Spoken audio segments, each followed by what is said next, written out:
آج اگر کوئی سسٹم کمزور ہے، حکومتیں کمزور ہیں، ادارے کمزور ہیں، وہ کمی بیشی کرنے والوں کو، زیادتی کرنے والوں کو اپنی گرفت میں نہیں لا سکتے، یا جو اس سے اوپر بیٹھے ہوئے ہیں وہ خود اس جرم میں مبتلا ہیں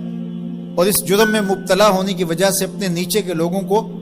وہ پکڑ نہیں سکتے کیونکہ وہ خود مجرم ہیں۔ تو اگر نظام میں سکم کی وجہ سے کوئی شخص فائدہ حاصل کرتا ہے، اللہ ارشاد فرماتا ہے الا یظن اولئک انہم مبعوثون، وہ یہاں تو لوگوں کو دجل دے بیٹھے، لوگوں کو فریب دے دیا، دھوکہ دے دیا، کسی کی آنکھوں میں مٹی جھونک دی اور کام صحیح نہیں کیا لیکن اچھا بن کے کسی کے سامنے پیش ہو گئی، یہاں تو کر سکتے ہیں، لیکن اللہ تعالیٰ نے ارشاد فرمایا کیا وہ بھول گئے ہیں ایک ایسا دن بھی ہے جس دن وہ اٹھائے جائیں گے، لیوم عظیم، وہ بہت بڑا دن ہوگا، 50,000 سال کے برابر ایک دن ہوگا، خوف وحشت ابدان پہ طاری ہوگی اور اتنا گرم کہ آج سورج کا رخ الٹا ہے، پھر رخ سیدھا ہو جائے گا، اب سورج بہت بلندی پہ ہے، پھر 1.25 میل کے فاصلے پہ آ جائے گا، اب زمین میں قوت جاذبہ ہے، گرمی کو جذب کرتی ہے، پھر زمین تانبے کی ہو جائے گی۔ اللہ اکبر، وہ کتنا سخت دن ہوگا جس کو قرآن نے کہا یوم عظیم، اللہ کی عظمت و جلالت کے اظہار کا دن ہوگا، لیکن میرے حضور نے فرمایا کہ 7 اشخاص ایسے ہوں گے جنہیں اللہ اس دن اپنے عرش کا ٹھنڈا سایہ عطا فرمایا، ان میں سے نمبر 1 امام عادل حکمران، جو انصاف کے تقاضوں کو بہر صورت پورا کرتا ہے اگرچہ قریبی ہی کیوں نہ ہو۔ دوسرا شخص وشاب نشأ فی عبادت اللہ، وہ جوان جس کی جوانی اللہ کی عبادت میں گزری۔ آج تو میرے جوان کی جوانی سوشل میڈیا پہ گزر رہی ہے، آج میرے جوان کی جوانی تو گلیوں چوکوں اور بازاروں میں گزر رہی ہے۔ تیسرا شخص ورجل قلبہ معلق بالمساجد، وہ آدمی جس کا دل مسجدوں سے جڑا رہتا ہے، مسجد سے نکلنے کو جی ہی نہیں چاہتا۔ کتنے خوش نصیب لوگ ہیں جو مسجدوں کے ساتھ جڑے ہوئے ہیں۔ ایک روایت میں فرمایا جس شخص کو مسجد کی دیکھ بھال کرتے دیکھو،